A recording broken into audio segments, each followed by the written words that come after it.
What's going on, YouTube? It's your boy Real Recognize Real, back with another video, and it only gets realer from here. But first, I want to give a shout out to all my fellow Pisceans out there. Gang you already know we in the build done. Also want to give a shout out to all my 2-2s and 3-3s and my 2-2-2s and my 3-3-3s and my 7-7-7s, and shout out to any other angelical numerical numbers that I may have forgot to mention. Also want to thank everybody for coming out to support the channel. Thank you. And those of you that are new, welcome to the channel. Don't forget to like, comment, share, subscribe. And don't forget to click that bell notification to be notified of my upcoming videos and content. And we're going to jump right in.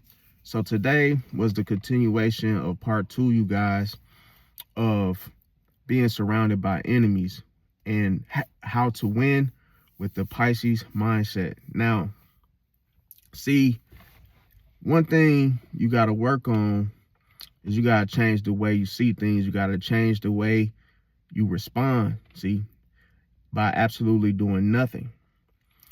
When you are up against enemies, more than likely, they're looking for a reaction, see, and a reaction requires you to respond simply. So it's better for you not to engage. It's better for you to hone in on that silence, because when it's put like this, when things become silent, by you being silent in the situation, the person begins to project on you insecurities, and that silence alone, that's what triggers a person in such a way. But if used to your advantage, a lot of times people will tell you everything you need to know, see, because when you're quiet and when you're silent, the people that are insecure want to know what you're up to, see? So that triggers them in such a way where they begin to project onto you, because that silence that you created, some people tend to want to or find the need to fill the gap with words, with noise, because they feel exposed when you're silent. And also, it's like they end up giving up information, see, that they're sitting on in regards to you being silent. People think that if they were to, pick on you, go about it inadvertently just to get you to talk, but all the while by making mistakes, see? So it's better to always remain silent, because every time you remain silent, it leaves room for uncertainty. People begin to question themselves. Then the doubt sets in when there's no reaction from you giving. And then it also makes your enemies, your enemies discouraged, see?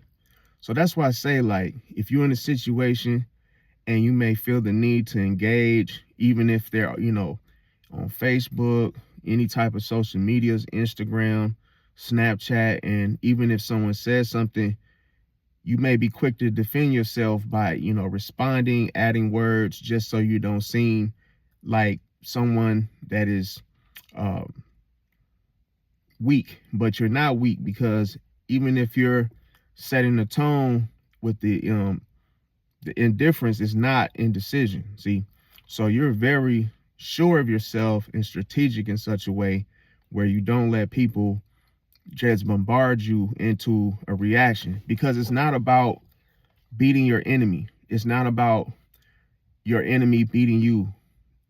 It's about not giving them a reaction, because a reaction is a response, and it justifies whether or not they lied about you to, distinguish your reputation. But the fact that you reacted shows that you have given your enemies control over your emotions. And if you ever notice, that is what destroys you. That's what beats you, is the psychological effects of you reacting from your emotions regarding someone, pressing your buttons. And then they know exactly what to use to get you into the defensiveness of trying to prove yourself, see, based off of that doubt. And as I always mention, that it's not good to explain yourself or over explain, because when you try to do this, that means you're desperate for validation. It means you're desperate for other people to accept you when you're trying to explain your intentions. So it's never good to try to it's never good to try to get others to understand you. It's better to be hated than loved. It's always best to be indifferent. See, be silent. Be the type of person that doesn't explain things. Be who you are. Don't find the need to have to explain to people what your intentions are. See, because everybody has a mind of their own, and 9 times out of 10 people are going to choose what they want to, categorize you as. And it's better for you to just remain silent, and that keeps people from manipulating you. It keeps people from trying to control you and do other things, because they don't, put it like this, they don't know what they're up against. They can't fight something that they absolutely have no idea what's going on with. See, it's like, in order for someone to fight you, they must know about you. They must know how you operate. They must know your weaknesses. But if they had nothing coming from you, then they can't read you. So that's why I say, like, when you're silent, you tend to allow your enemies to give you and surrender information. As I mentioned, information is power, because that is what you must use. You must use the pain to develop. You must use the pain to transform. You must use the pain to grow and weaponize it. So that way, that's going to be the fuel that you're going to need. But everything of which you feel, whether you go through a painful experience, it only gives you armor at the end of the day. So your mindset going into the situation is to turn the other cheek, which means, hey, just don't say nothing. Just be quiet. See, because then people reveal themselves, and when you're silent, your enemies reveal them. Even if it's not an enemy, it could be anyone.